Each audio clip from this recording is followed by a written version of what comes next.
the tomato has grown but still remains green. Many think it needs even more sun.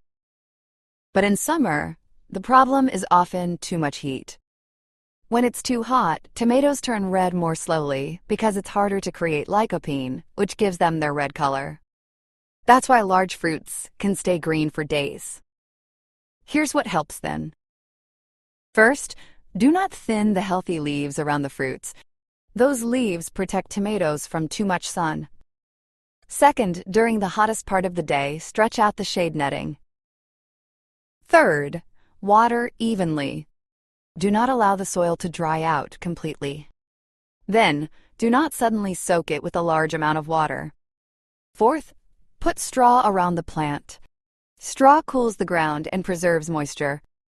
Fifth, during a heat wave, do not prune the plant hard and do not force it with heavy fertilization. And now, the most important thing, observe the large fruits carefully. As soon as they start to change color slightly, you can harvest them. Leave them to ripen at room temperature. They don't need direct sun to turn red.